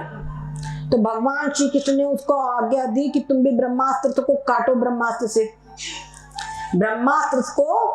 से काटो। तब ब्रह्मास्त्र उन्होंने चला दिया। तो ब्रह्मास्त्र चल गया। दोनों अस्त्र टकराने के लिए तैयार थे। सारी त्रैलोकी में हाहाकार मच गया। फिर वेदव्यास जी वहां पर आए, ये तुम लोग क्या कर रहे हो? और उस समय पर भगवान श्री कृष्ण ने फिर आज्ञा दी और अर्जुन को कि तुम दोनों ही ब्रह्मास्त्र को लौटाओ। तो अर्जुन ने दोनों ही ब्रह्मास्त्र लौटा लिए और उसके बाद में उन्होंने अश्वत्थामा को पकड़ लिया और अश्वत्थामा को बांध करके द्रौपदी के पास में ले गए। जैसे पशु को बांध दिया जाता है वैसे अश्वत्थामा को बांध कर वो लोग ले गए। तब अश्वत्थामा को जो बलपूर्वक उस शिविर की ओर ले जा रहे थे, तो भगवान श्री कृष्ण ने देखा अर्जुन इस ब्राह्मण को छोड़ना नहीं, इस ब्राह्मण को छोड़ना ठीक नहीं है, इसको मार डालो। इसने रात में सोए हुए निरपराध बच्चों को मार डाला है। जब ये सब देखा तो द्रौपदी भगवान उसको बांध कर जब ले गए, तो द्रौपदी ने जब देखा कि अश्वत्थामा को इस प्रकार से बांध के लाए हैं, तो द्रौपदी की ममता आप देखिए। उन्होंने कहा छोड़ दो, ये गुरुपुत्र है जिनसे आपने अस्त्र शस्त्र सब कुछ सीखा है। जो विद्या उन्होंने अपने पुत्र को नहीं सिखाई वो आपको सिखाई है। ऐसे आपके गुरु ही इस रूप में हैं और इसी पुत्र के मोह में इनकी माता कृपी अपने पति का अनुसरण नहीं कर सकी, वो सती नहीं हो सकी। आप इनको छोड़ दीजिए, इस प्रकार बांधे योग्य नहीं है। इस प्रकार इनको बांधना किसी प्रकार से उचित नहीं है। जिस प्रकार से मैं अपने पुत्रों के लिए दुखी हो रही हूँ, इनकी माता ने आपकी गुरु माता भी अपने पुत्र वियोग में दुखी होंगी। ये है द्रौपदी की ममता। क्या समझे? ये सच्ची ममता है। और नहीं तो मेरे पुत्र को मारा, इसको मारो। मेरे 5 पुत्रों को मारा, ये तो अकेला है। लेकिन उनको वो नहीं दिखा, उनको बस अपने हृदय का दुख, जैसे मैं दुखी हो रही हूँ वैसे इनकी माता भी दुखी होगी। ये भावना, वो ममत्व, ये वास्तव में सच्ची ममता है। तो द्रौपदी जी ने उनको मारने से रोक दिया। तब भगवान श्री कृष्ण ने आज्ञा दी कि अर्जुन, शास्त्र में ऐसा ही वचन करा दिया गया है कि आतताई को मार डालना चाहिए, और साथ साथ में ये भी कहा गया है कि ब्राह्मण अवध्य है। ब्राह्मण अवध्य है। अब तुम इसको समझो। तो अर्जुन ने भगवान का इशारा समझ लिया। उन्होंने अश्वत्थामा के सारे केश मुंड दिए, क्योंकि किसी ब्राह्मण का, किसी प्रतिष्ठित व्यक्ति के केश मुंड देना, उसको भगा देना, ये भी उसके हत्या के बराबर है। जब उसकी हत्या करना है तो उसकी ये भी हत्या के बराबर है। आपको याद होगा भगवान श्री रामचंद्र लक्ष्मण जी का त्याग करा था, उनका मृत्यु दंड देना था तब विकल्प।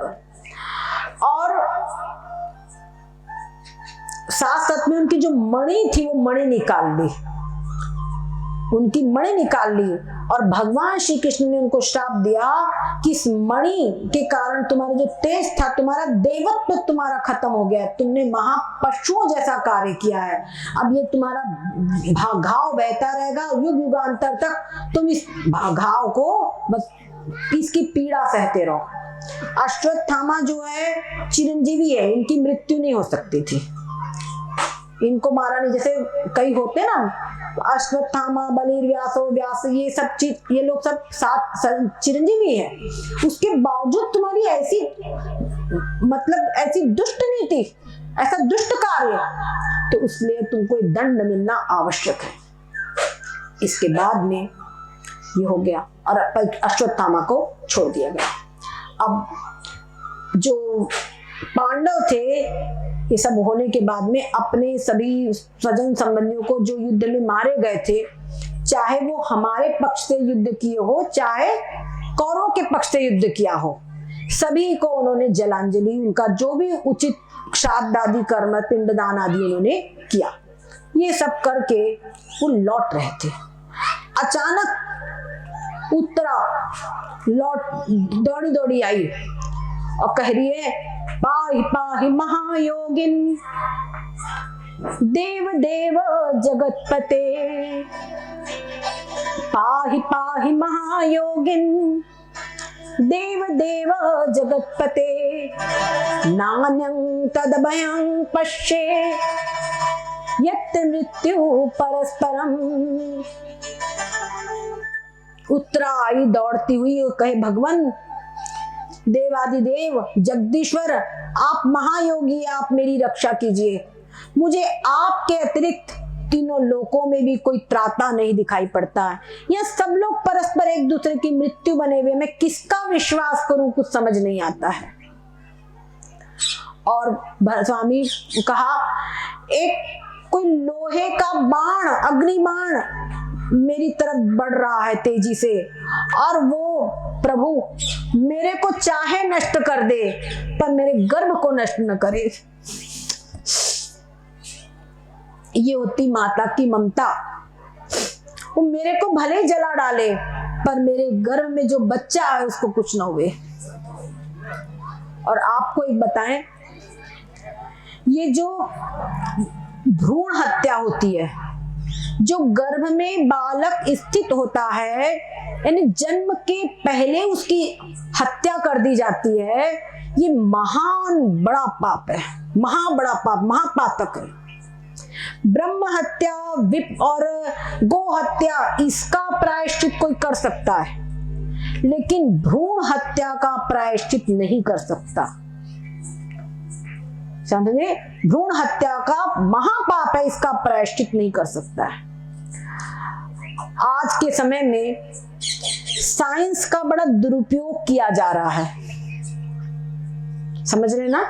साइंस का बड़ा दुरुपयोग हो रहा है।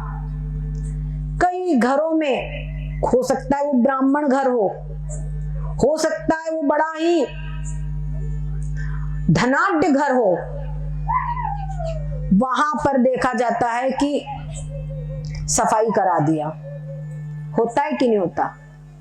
तो ये महापाप है, ये करना महापाप है। लोग बोलते अभी हमको नहीं चाहिए, सब मालूम होता सारी भगवान खुद ही हो गए हैं, जब वो चाहे तभी कुछ होगा, हो गया कि नहीं कुछ ऐसी।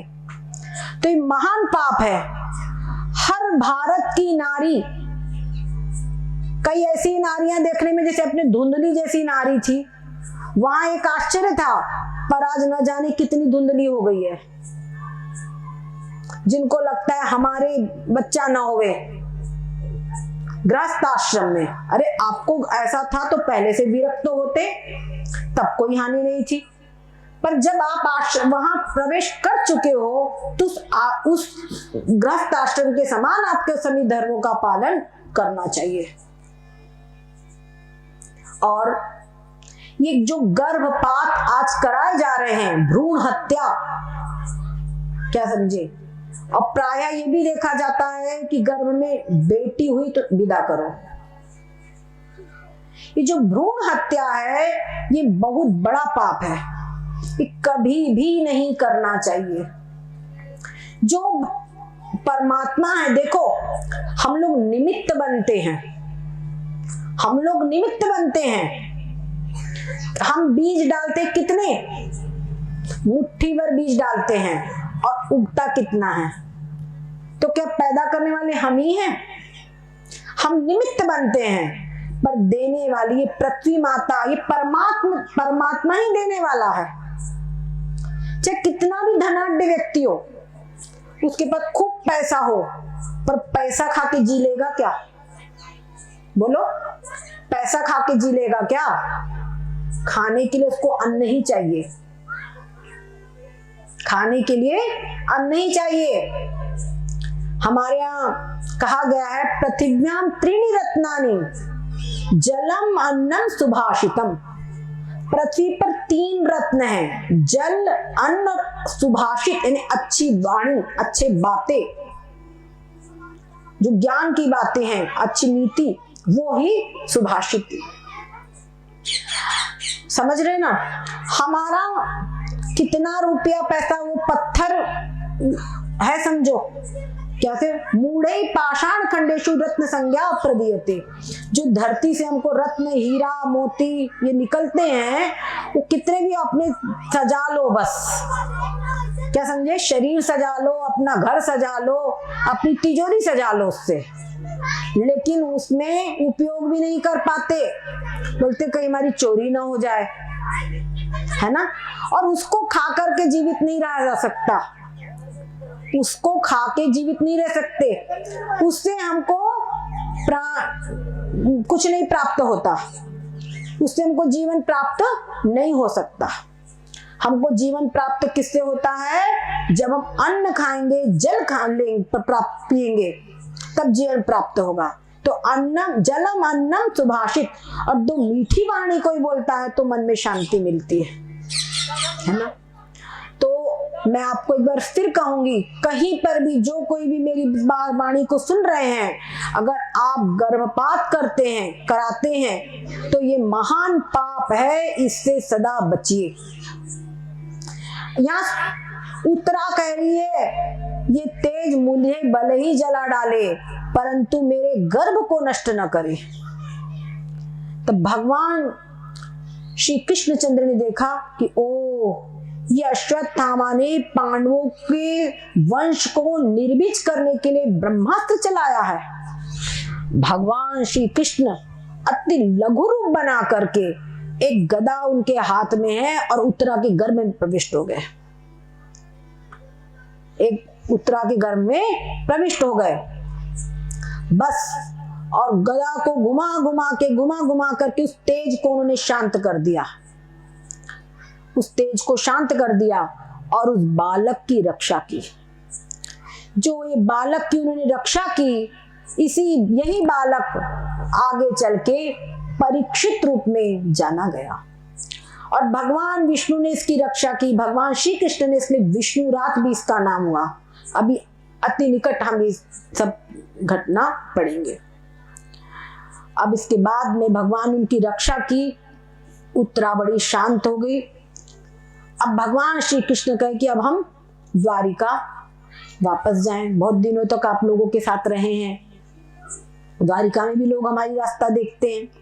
भगवान जब द्वारिका के लिए निकले तो हमारी कुंती माता भगवान से कह रही हैं, विपदा संत न शश्वत तत्र तत्र जगत गुरो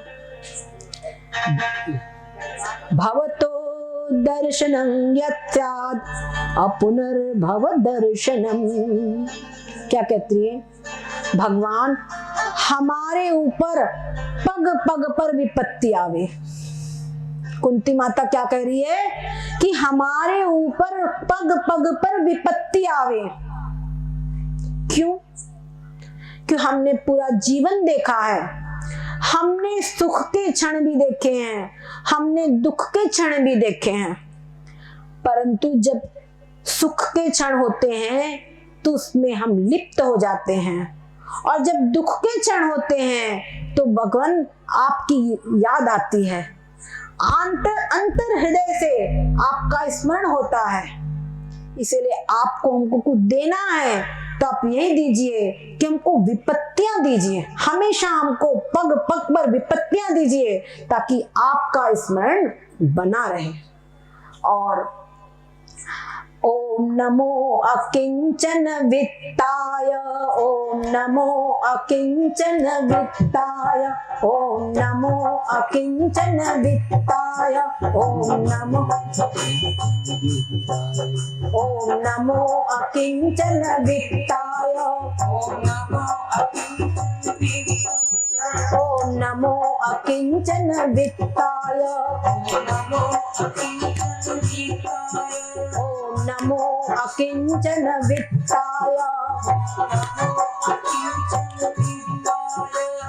कहती हैं आप जो अकिंचनों के धन हैं उनको मेरा नमस्कार है।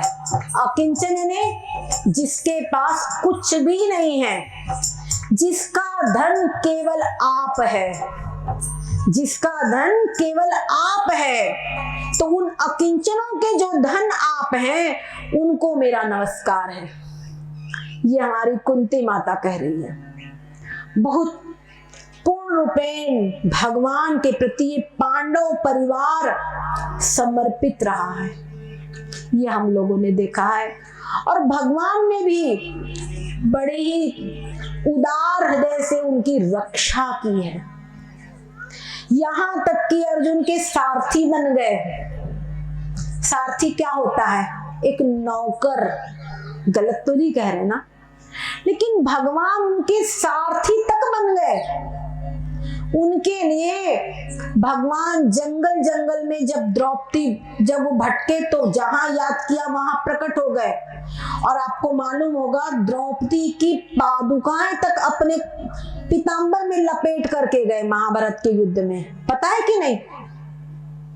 एक बार जिस समय पर भीष्म पितामह ने प्रतिज्ञा की थी कि आज पांचों पांडवों में से एक का वध अवश्य करूंगा या भगवान श्री कृष्ण की प्रतिज्ञा तोड़वाऊंगा, तब भगवान श्री कृष्ण को पता चल गया, उन्हें बाण निकाल के रख लिया, एक बाण। तो क्या करें? द्रौपदी से कहा और दुर्योधन से कहा तुम अपनी पत्नी को सवेरे भेजना, मैं उसको सदा सौभाग्यवती होने का आशीर्वाद दूंगा, सवेरे 4 बजे। अब क्या?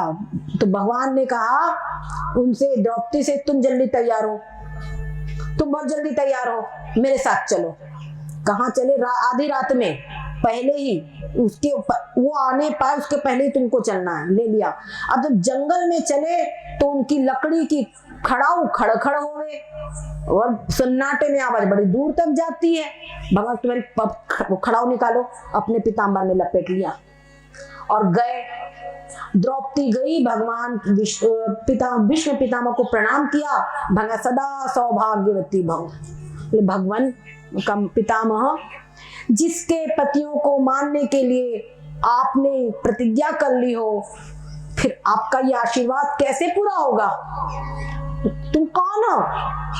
द्रौपदी, इस आधी रात में तुम कैसे यहाँ आ गई जंगल में? इधर भगवान खड़ाऊ संभाल रहे थे, खड़ाऊ अचानक गिर पड़ी झाड़ी में से। भीष्म पिता सुना, ओ कल द्रौपदी जिसकी खड़ाऊ को, जिसकी चरण पादुका को ये पीताम्बर धारी अपने पीताम्बर में लपेटे हो, उसके पतियों को कौन मार सकता है? उसका सुहाग कौन छीन सकता है? तुम अवश्य में सदा सौभाग्यवती रहोगी। वो बाण तोड़ दिया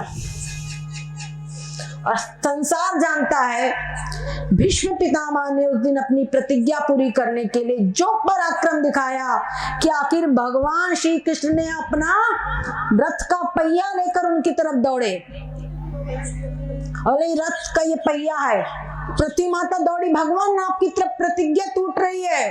बोले पृथ्वी चुप बैठ, मेरी प्रतिज्ञा नहीं टूट रही है, मेरी प्रतिज्ञा है मेरे भक्त का नाश नहीं होता, न मैं भक्त प्रणश्यति, मेरी प्रतिज्ञा भले टूट जाए, मेरे भक्त की प्रतिज्ञा नहीं टूटनी चाहिए। उसने आज कहा था कि आज भगवान से मैं अस्त्र उठवाऊंगा, तो उस मेरी प्रतिज्ञा ये भी है कि मैं अपने भक्त की वाणी की रक्षा करूंगा, भक्त की रक्षा करूंगा।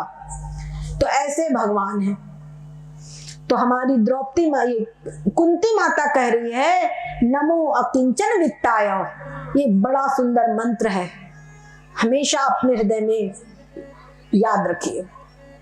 अब भगवान श्री कृष्ण यहाँ से विदा हुए, द्वारिका से सभी ने बड़ी भावभीनी उनको विदाई दी। फिर द्वारिका पहुंचे, वहां पर बड़ा भव्य स्वागत हुआ, बड़ी बेसब्री से, बड़े महीनों बाद भगवान पहुंचे थे, बड़ा हुआ।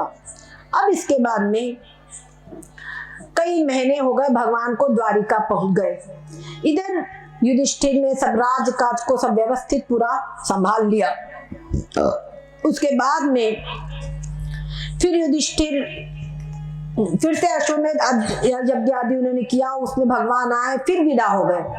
अब इसके बाद में कई महीने जब बीत गए तो युधिष्ठिर को भगवान का स्मरण होने लगा और अर्जुन कहे बहुत दिन हो गए, भगवान गए हैं, जाके उनसे मिल लेते हैं।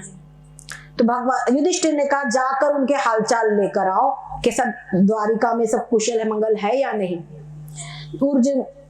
अर्जुन गए, लेकिन उनको लौटने में कई दिन लग गए, वापस नहीं आए। अब क्या था, यहां पर भगवान युधिष्ठिर को अनेक प्रकार के अपशकुन होने लगे।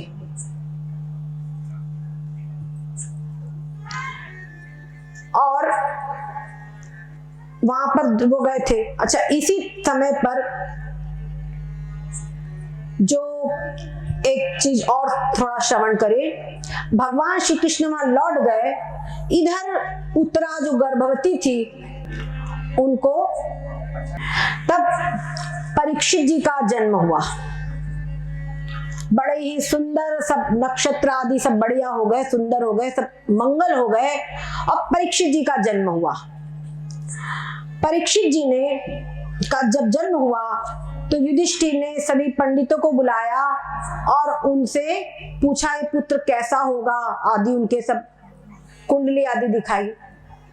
तब सभी ने कहा कि ये पुत्र जो है आपका, इसका नाम, ये जो बच्चा है, ये जो बालक है, जितने भी संसार में जिसके पास अच्छे गुण है, सारे सद्गुणों से युक्त होगा, सारे सद्गुणों से ये बच्चा युक्त होगा।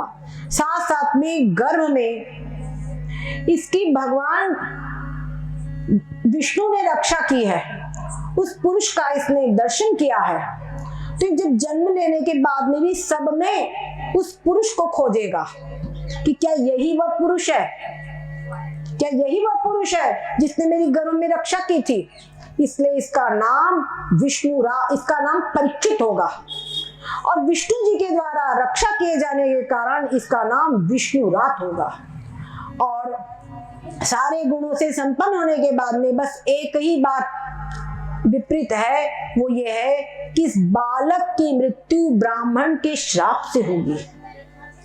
ब्राह्मण के श्राप से, तक्षक नाग के काटने से इसकी मृत्यु होगी।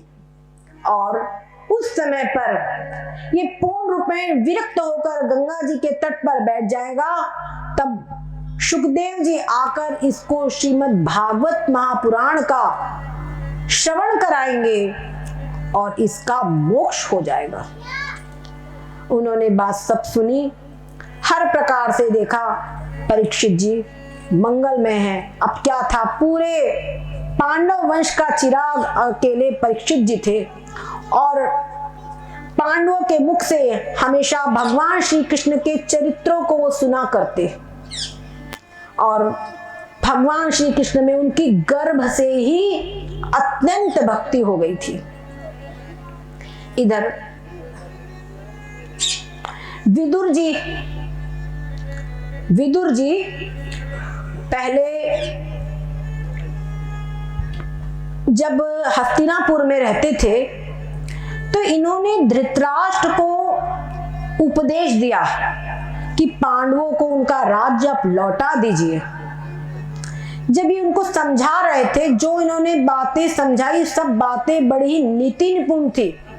जो उन्होंने धृतराष्ट्र को उपदेश दिया वो सब कुछ उनको जो समझाया वही विदुर नीति के नाम से कही जाती है। परंतु धृतराष्ट्र के दिमाग में कोई बात नहीं समझ में आई, वो कोई बात नहीं समझना चाहता था। उस समय पर जब धृतराष्ट्र को कुछ भी नहीं समझ में आई, तब दुर्योधन ने विदुर जी का घोर अपमान किया, उनको गाली दी, इस दासी पुत्र को यहां से निकाल दो। लेकिन इतना कहने पर भी धृतराष्ट्र ने दुर्योधन को कुछ नहीं कहा, उसका कोई विरोध नहीं किया। तब विदुर जी ने देखा कि यहाँ पूर्ण रूपेण अब रहने वाला नहीं है। उन्होंने अपना धनुष धृतराष्ट्र के वहां राजमहल के सामने रख दिया और हस्तिनापुर को त्याग करके वो तीर्थाटन के लिए निकल गए। इसके पीछे वो कहाँ गए, ये बात की बात, तो निकल गए। अब जब महाभारत का युद्ध सब कुछ हो गया, पूर्ण रूपेण सब हो गया, अब धृतराष्ट्र विदुर जी इनको पता चला कि किस प्रकार से कौरवों का संहार हो गया है, तब ये वापस आए अपने स्वजनों से, पांडवों से मिलने के लिए। पांडव बड़े प्रेम से इनसे मिले। अब इनके साथ में ही धृतराष्ट्र आदि रहते थे, पांडवों के साथ में धृतराष्ट्र और गांधारी। और युधिष्ठिर रोज सवेरे के समय पर धृतराष्ट्र की चरण वंदना करने के लिए बराबर आते थे, उनका बराबर आदर सम्मान करते थे, उनका बड़ा ध्यान रखते थे। उनको था मन में कि इनके 100 पुत्र मारे गए हैं, इनके मन में बड़ी ही पीड़ा है, इनके मन में बहुत दुख है, इनको और कोई दुख मेरे से ना पहुंचे, कभी इनको मन में मेरे प्रति कोई विपरीत भावना ना आने पाए, इस बात का बहुत ध्यान रखते थे। अब इधर विदुर जी जब यहाँ आए तो इन्होंने धृतराष्ट्र को उपदेश दिया कि आप लोग इस प्रकार से जो भीम के टुकड़ों पर पल रहे हैं, भीम के टुकड़ों पर पल रहे हैं, आपने जिस भीम को, जिन पांडवों को मारने के लिए अनेकों बार प्रयास किया, लाक्षाग्रह, विषनान, न जाने द्रौपदी का चिरहरण और कितने कितने अन्याय किए हैं, उस भीम के टुकड़ों पर आप पल रहे हैं। आप लोग वैराग्य धारण कीजिए। वहां पर उनका उद्देश्य उनको केवल वैराग्य कराना था। और उसके बाद में विदुर जी उनको लेके, धृतराष्ट्र को लेकर जंगल की ओर चले गए। उनके साथ साथ में गांधारी जी भी चली गई। इधर सवेरे के समय पर जब युधिष्ठिर आए तो उन्होंने देखा ये धृतराष्ट्र नहीं है, गांधारी जी नहीं है, तो बड़े दुखी हुए। ओह, क्यों ये कहाँ चले गए, ये नेत्रहीन मेरे माता पिता, ये लोग कहाँ चले गए, कहीं इनको मेरे प्रति कोई अनिष्ट की आशंका तो मन में नहीं हो गई, इसलिए तो ये लोग नहीं चले गए, आदि आदि। उसी समय पे नारद जी आए और नारद जी ने उनको बताया कि आप लोग किसी भी प्रकार से उनके लिए शोक मत कीजिए। आज से तुम किसके लिए शोक कर रहे हो, उनके लिए शोक मत करो। इनका अत्यधिक इनका समय पूरा हो गया, लेकिन विदुर जी की प्रेरणा से ये पूर्ण रूपेण समाधि अवस्था को प्राप्त करेंगे, सब कुछ त्याग कर ये सद्गति को प्राप्त होंगे। इस प्रकार से करें। आज से 7वें दिन ये इनका जो सप्तस्त्रोत जहां पर स्थान है, वहां पर धृतराष्ट्र जी अपनी पत्नी गांधारी के साथ में वहां पर इनका अंत पूर्ण पे ये समाधिस्थ अवस्था को प्राप्त हो जाएंगे, इसलिए आप इसमें शोक मत करिए। जब उन्होंने बात सुनी तो उनको कुछ ढांढस हुई। इसके बाद में उन्होंने अपना राज्य शासन करना शुरू किया, लेकिन उनको अनेकों प्रकार के अपशकुन होने लगे। इधर अर्जुन को उन्होंने द्वारिका की खबर लाने को भेजा था, अर्जुन को भी गए बहुत दिन हो गए और वो नहीं लौटे। तो इस बात से युधिष्ठिर बड़े चिंतित हुए। वो अपनी प्रकार से अनेक प्रकार की, हाँ एक बात और, इधर जब नारद जी आए थे धृतराष्ट्र को बताने के लिए, तब नारद जी ने यह भी संकेत किया था कि भगवान श्री कृष्ण भी अतिशीघ्र अब इस धराधाम को छोड़ने वाले हैं। जब ये ऐसे अपशकुन होने लगे तो युधिष्ठिर को लगा कहीं वो समय तो अब नहीं आ गया है, कहीं भगवान ने अपनी धराधाम अपनी लीला का संवरण तो नहीं कर लिया है, ये सब अपशकुन क्यों हो रहे हैं। इस प्रकार से वो अनेक प्रकार से आशंकित होने लगे, बहुत दुखी होने लगे। उसी समय पर अर्जुन लौट करके आए। अर्जुन का चेहरा एकदम उदास, आंसुओं से भरा, उनसे कुछ बोलते नहीं बन रहा था। युधिष्ठिर ने उनसे पूछा क्या बात है, बहुत पूछा, तब किसी प्रकार को उन्होंने अपने आप को संभाला और पूर्ण रूपेण तब उनको समझाया कि भगवान मैं क्या बताऊं, मेरे भाई श्री कृष्ण उन्होंने हमको ठग लिया।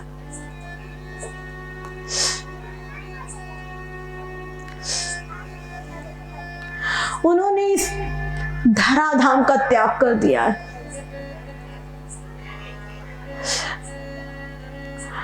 मैं क्या बताऊं, मेरा वही धनुष है, वही मैं अर्जुन हूं जिसने महाभारत के युद्ध में बड़े बड़े योद्धाओं को क्षण भर में परास्त कर दिया था। लेकिन मैं आज कुछ भीलों से पराजित हो गया, मेरा तेज पता नहीं कहां चला गया। अर्जुन बहुत दुखी होने लगे, श्री कृष्ण विरह की वेदना में व्याकुल होने लगे। तब इस व्याकुलता से, इस विरह वेदना से उनका अंतःकरण कुछ शुद्ध हुआ, उनका अंतःकरण शुद्ध हुआ और जो गीता का ज्ञान युद्ध के प्रारंभ में भगवान ने उनको सुनाया था वो उनको स्मरण हुआ और धीरे धीरे वो कुछ संयत हुए। जब भगवान युधिष्ठिर ने ये बात सुनी तो बस उन्होंने तत्काल परीक्षित जी का राज्याभिषेक कर दिया और पांचों पांडवों के सहित और द्रौपदी के सहित उन्होंने हिमालय की यात्रा की।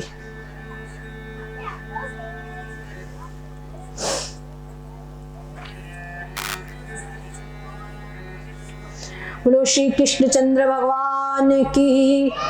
जरा सा कीर्तन।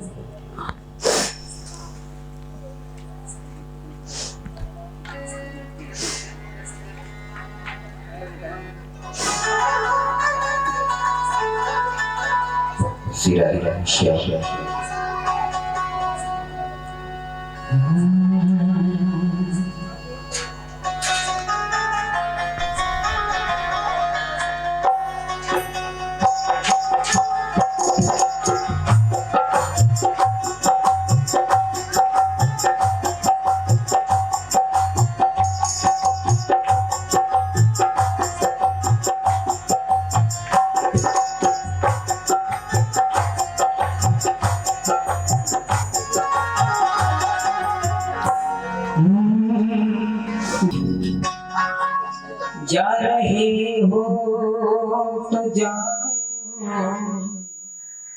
ब्रज छोड़कर सबका दिल तोड़कर, प्रेम ब्रज सा कन्हैया नहीं पाओगे, नहीं पाओगे।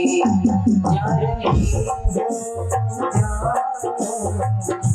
ब्रज छोड़कर सबका दिल तोड़कर, प्रेम ब्रज सा कन्हैया नहीं पाओगे, नहीं पाओगे। जा रहे हो ब्रज छोड़कर।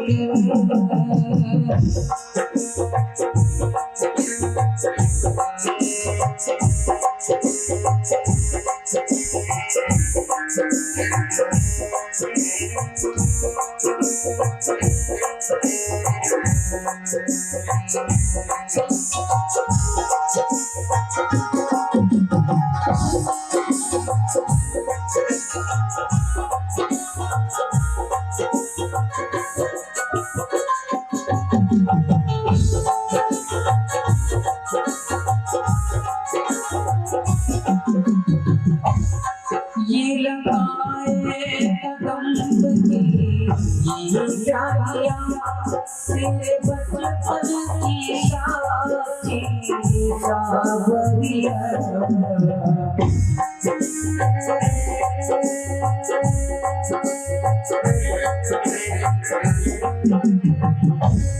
ये लगाए कदम की ये जानिया तेरे बचपन की साथी सावरिया मुझे चलिया मुझे चलिया कहानी तेरी गाती नहीं मुझे चलिया कहानी तेरी गाती नहीं ऐसी कलिया कन्हैया नहीं पाओगे नहीं पाओगे जा रहे हो तो जाओ मुझे छोड़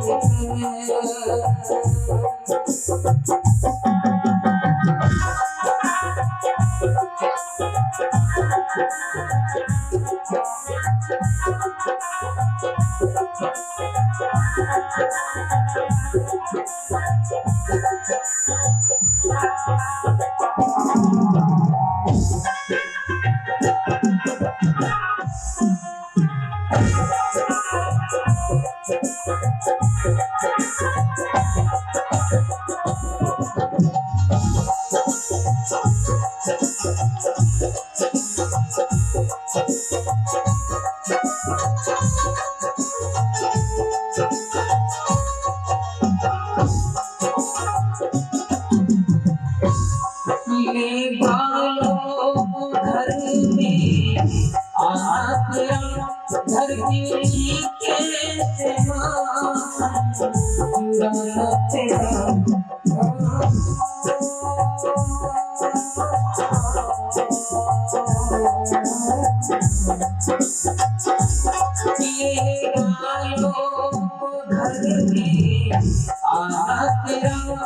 घर के चीखे से चुराना तेरा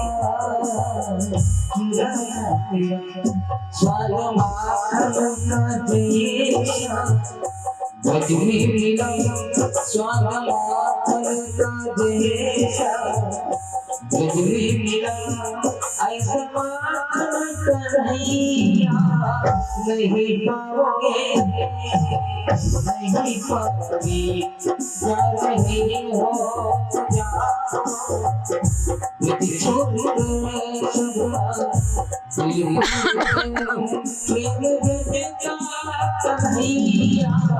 नहीं पाओगे नहीं पाओगे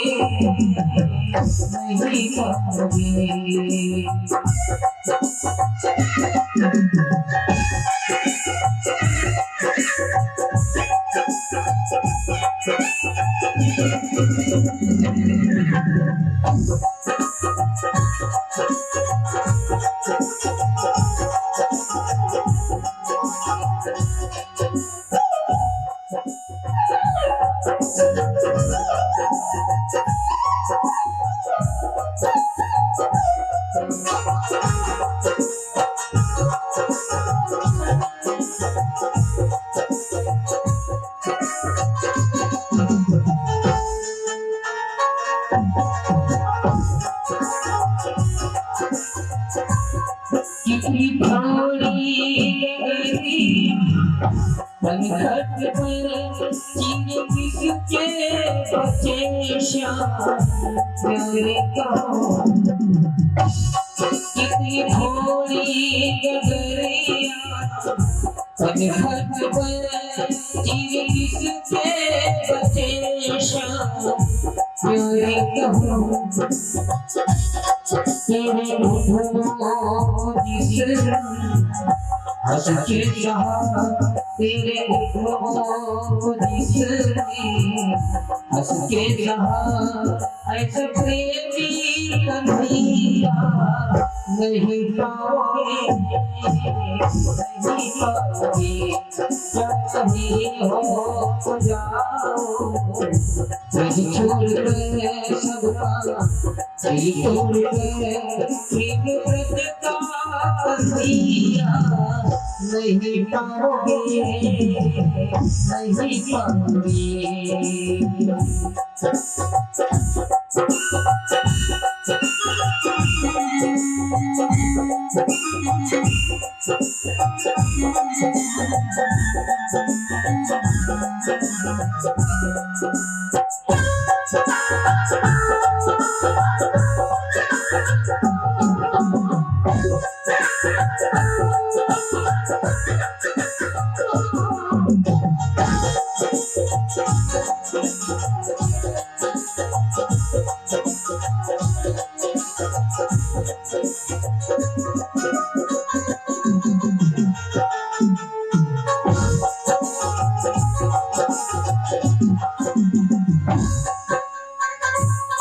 प्रेम करके दीवाना बना के हमें छोड़ जाते हो किसके सहारे कहो।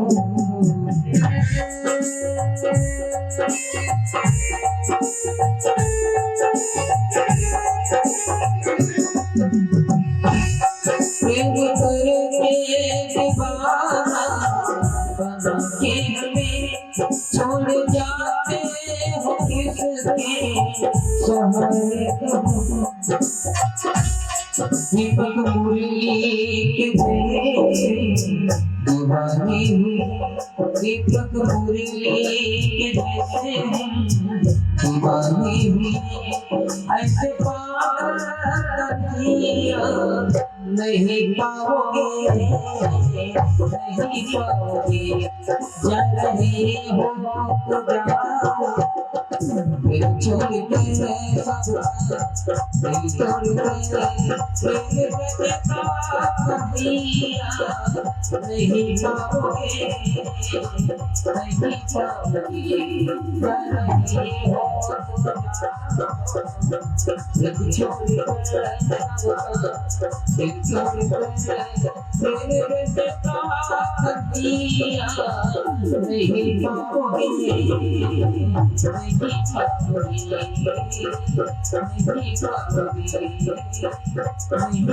पाओगे।